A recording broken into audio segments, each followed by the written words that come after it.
মানে চোখ গুলো হয়ে যাবে।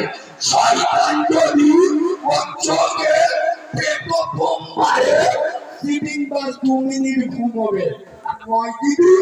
শুক্রবার 20 মিনিটের জন্য যাবে, 15 মিনিট ঘুমিয়ে আদায় করলে মানুষ বুঝে বলো।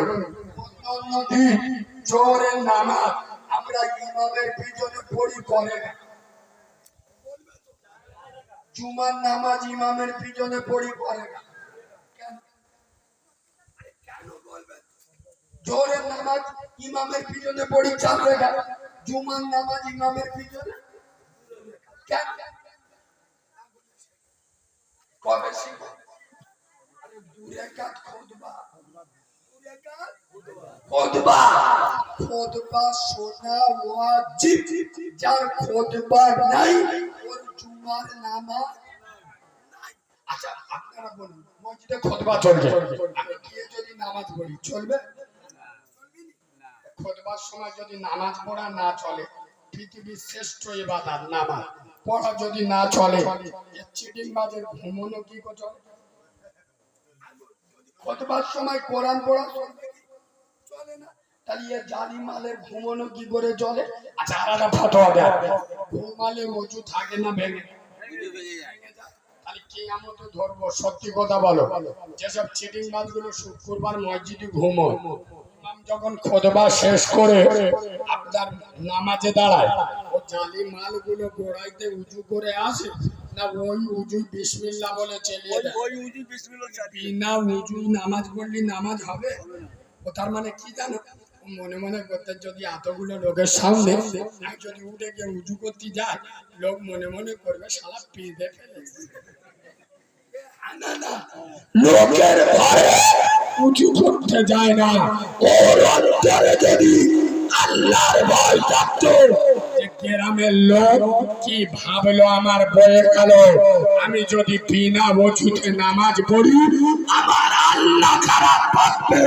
খোদার কসম গ্রামের লোক খারাপ ভাবে, আমার আল্লাহ যেন খারাপ না ভাবে। এটা যদি আল্লাহর ভয় থাকতো, ও গিয়ে উজু করে আসতো না আসতো? বেশি ওষুধ তো যুবক ছেলেরা নামাজ পড়তে যাবে আল্লাহর ঘরে, মসজিদ আল্লাহর ঘর, দুনিয়ার শ্রেষ্ঠ ঘর। জিন্সের প্যান্ট পরে নামাজ পড়তে, আবার কি হাঁটুর দ্বারে বাগলা খানে ছেঁড়া, নবীর মেম্বরে বসে বলছে জলসা করতে দিচ্ছে, জলসা করতে দিচ্ছে, মসজিদে বসে। আর আমাদের খাতিরদারি করতে 3টে ছাড়া জিন্সের প্যান্ট পরে হাঁটুর কাছে দেনকে পেটো বোম মেরে ওই প্যান্ট পরে মসজিদে বলে কথা বলে না। প্যান্টগুলো সব পরে কোথায় জানো? না না আমার ভাষায় বলবো, বলতে বলি বলবো, চেংড়া মালগুলো প্যান্টগুলো পরে পুরো ধনে খালি রোগে, বুঝতে পারো না? মানে চীনের বর্ডারে এখন মসজিদে গিয়ে হয় না, আরে নামাজ পড়লে রুকুই যেতে হবে না? এখন ইমাম সাহেব আল্লাহু আকবার বলে রুকুই গেছে, এর প্যান্ট কোথায়? চীনের বর্ডারে। এই রুকুই গেছে, প্যান্ট শ্রীলঙ্কার বর্ডারে নেবে। পিছনে যারা নামাজ পড়তে আলো চোখ হলুদ হলুদ, জায়গা আফ্রিকার জঙ্গলে ঘাস ভর্তি হয়ে হয়ে। এই যুবক ছেলেরা দারুণ মশলা বলে দেবো এবং অনেক সাধারণ মানুষ, ডাক্তার মাস্টার আমাদের মুসলমান নামাজ পড়ে না, পড়ে না, শিক্ষিত মানুষ অনেকে নামাজ পড়ে।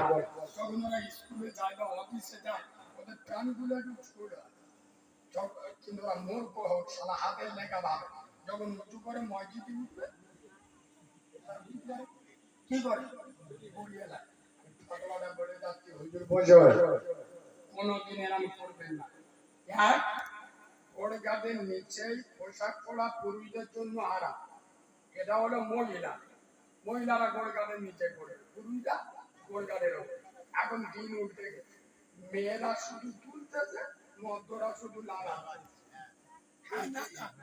তুমি যখন পায়জামাটা ঝুল পড়েছো, তুমি যখন প্যান্টটা ঝুল পড়েছো, যখন গুণাতো হয়ে গেছে ছেড়ে দেবে, যেরাম আছে ওইরাম দাঁড়িয়ে নামাজ পড়ো। যদি তুমি পায়জামা হোক আর প্যান্ট হোক গুড়িয়ে নামাজ পড়ো, নামাজ ফাঁসে হয়ে যাবে, গোড়াই থেকে পড়তাম। আমার কথা, এবার তোমাদের এখানে আশপাশে বড় বড় মাদ্রাসা আছে, বড় বড় মূর্তি আছে, আমার কথাটা মিল করে দেখে নেবে।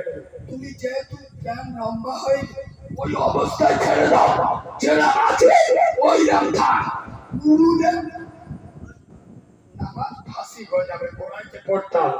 আমি প্যান্ট বিরোধী নয়, তুমি নামাজ পড়তে গেছো, তুমি হাফ শার্ট কেন পড়ে গেছো, হাফ গেঞ্জি, হাফ গেঞ্জি হাফ হাতাওয়ালা গেঞ্জি বা জামা পরে নামাজ পড়লে যে নামাজ হবে না তা নয়, নামাজ হয়ে যাবে, কিন্তু নামাজটা মকরুহ হবে।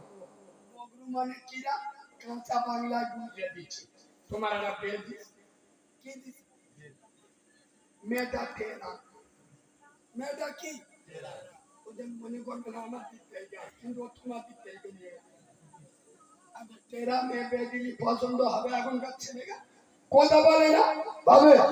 তুমি আল্লাহর নামাজ পড়ছো, হাফাটা গেঞ্জি করে নামাজ পড়লে তোমার নামাজটা তেরা হয়ে গেল, আল্লাহর পছন্দ হবে। আর কথা বুঝতে পারে, আর বোঝাতে পারছি না খোদার কসম, রাসূল বলে যাচ্ছে সব থেকে বড় চোর নামাজে যে চুরি করে। চুরিয়াকার নামাজ পড়ো, নামাজের মতো নামাজ পড়ো। আর সবে বরাতে রাতে করিম জলিলা ছাতা পাশাপাশি নামাজ পড়তে সেজদায় গিয়ে ও জিজ্ঞেস করতে, আরে করিম করেগা ধরে, বলে আজ ছাতারে জিজ্ঞেস, ছাতারে বলতে তোর করেগা ধরে, ও নামাজ পড়তে শালা নামাজ পড়তে কথা বলতে পারছি, ঠিক বলছি না ভুল বলছি, এদিকে নামাজ চলছে। খোদার কসম, সাইয়্যিদিনা আলী যুদ্ধের ময়দানে তীর লেগে গেছে, টানতে দিচ্ছে না, ছাড়াতে দিচ্ছে না, যন্ত্রণায় ছটফট করছে। হযরত আলী নামাজে দাঁড়িয়েছে, রাসূল বলছে বাবা তীর যদি ছাড়াতে চাও, আমার আলী আল্লাহর প্রেমের বাঁধনে বাঁধা পড়েছে। জোরে বলুন সুবহানাল্লাহ। তোমরা চেরা মির্জা টেনে বার করলাম।